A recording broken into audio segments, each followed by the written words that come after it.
They probably got uptight before the second goal. It was a defensive zone. We just, boy, well, it wasn't any doing of their part. It was doing on us. We just slid out of position and opened a seam, which is uncharacteristic. So you could look at it and say, we must have been tight. Could be the only explanation for it because it was a simple coverage that we've done over and over and over. So I would have to say we were a little tight there, intense there. For what reason? There was no reason of it. So you just have to, the unfortunate part is you have to learn from it. And the cause of it was not no tactical issues. We don't have to go to practice and work on anything on it tomorrow. It was just a little bit tenser and perceived something that wasn't there. What did you see before that in terms of some of the things you talked about this morning that were absent? Yeah, we played obviously with much better energy, and there's some psychology. We're looking for a win. We're coming off the end, tough end of the road trip, and we give up a goal in the first minute. So you could feel the bench and disappointment and a little bit of a sink. And our guys had to fight that. They had to fight through that psychology and get going. So I did like that response. It was gradual to get back into the game, which is a lot of times that's the case when you have a long road trip, especially when you go out west and you come home. It takes a little while to reorientate. And I felt it did, but I felt the process, the guys fighting through, pushing through was great. Coach, this is the third time in 5 games that you were able to give up the lead, a big lead actually. So how do you find these guys' level of play when it comes to closing out a ball game? Yeah, I mean, I think that's going to be a challenge, even if you're a Stanley Cup champion. I mean, probably the only every other team other than the Stanley Cup champion. It's just the way it is. I mean, you're playing against elite level athletes every night, and there's no question they're going to take more chances and be more aggressive and look for more opportunity. They're just going to turn it up, and that might create more opportunity for you too if you're not tense. And I thought, there were some moments that we could have taken opportunity back. So it's one thing that happens. It happens every night in all sports. So I don't think it's something unique to us. If that's probably the best answer for you on that. The third goal, obviously, Darlene loses the one-on-one situation. He explained to us it was on the offhand side, so still sort of learning the angles there. But when it comes to Rasmus and another situation, losing a one-on-one, does it make you consider shifting the D pair so he's not on the right side as much? Is it just a mental thing? I mean, what do you think it is? Well, he is a guy who puts a lot of pressure on himself. He does put a lot of pressure on himself. And, it's obvious he was the last guy. I mean, Ticker's the last line of defense, obviously the goaltender.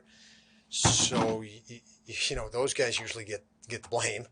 And then the next line of defense is the defenseman. They get the next. But I can tell you up ice, it wasn't.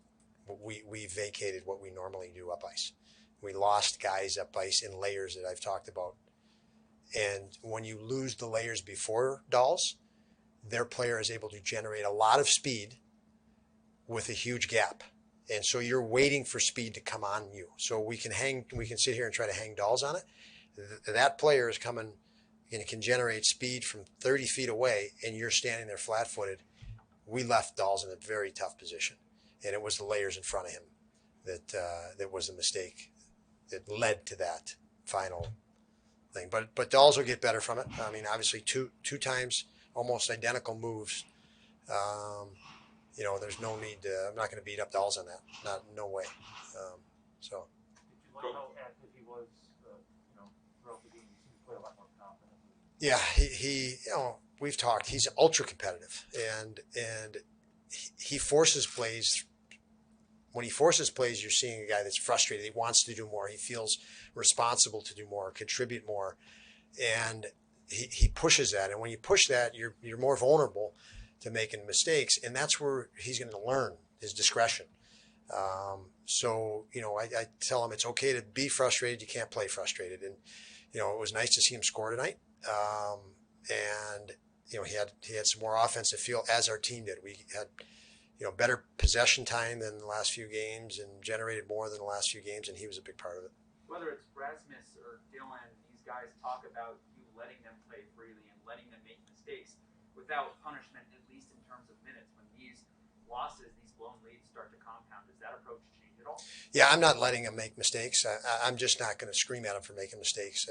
That'll just complicate things. Like I said, they're going to have to. Everything in the game is discretion, and unfortunately, or, I mean, if you're in the league 5 years and you play 200 games, that opposing player inside and out, in the distance between the puck and the speed and the time of the shift and all those little intricacies that you gain through experience, and they need to gain that experience. They haven't been in the league, so it's discretion. All this thing is, and if I don't give them the rope to learn the discretion, how are they going to know? I can't will that.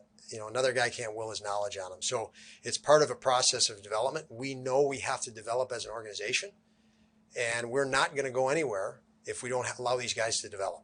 If we just stronghold them and play very conservative and try to win 1-0, we're not going to be any better next month or in 1 year.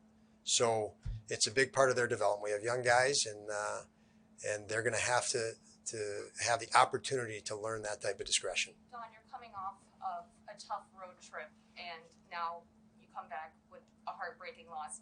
You have to regroup with this young team and get ready for Washington in 2 nights. How are you going to regroup? Yeah, they're pretty resilient, so I don't think it's going to be an issue. I think there's enough. You need to bring clarity. Maybe what just happened and what you have to prepare for next. I feel very comfortable.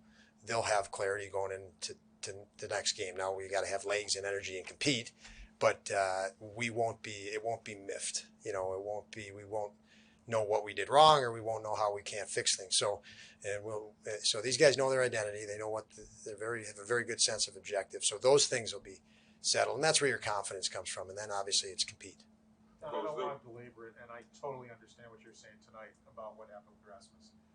But he's been walked more than once lately. I mean, it's happened a couple of times, and they may have been different reasons for whatever. And he said himself, he knows why, and it's something he's working on to try to get better at it.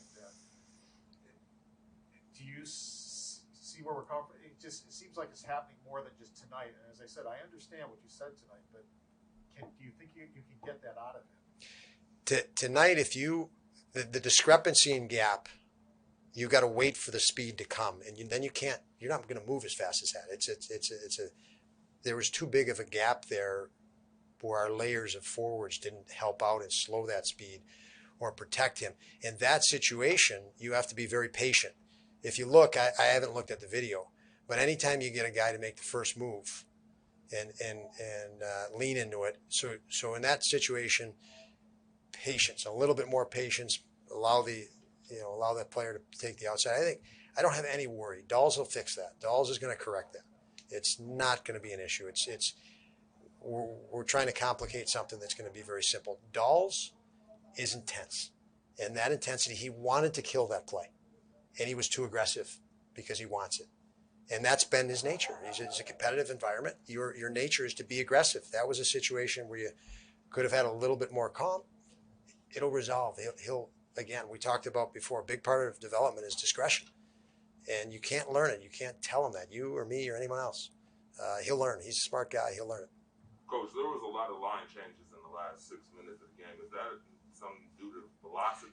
Shorter shifts or shorter shifts. Yeah, we didn't change any line combinations, but the shifts were shorter, a lot of whistles. If there's a short whistle and the group's been out there 20, 25 seconds, they're coming off. I mean, it's just pretty consistent around the league that's happening. So there was no intent other than to make sure our guys were fresh.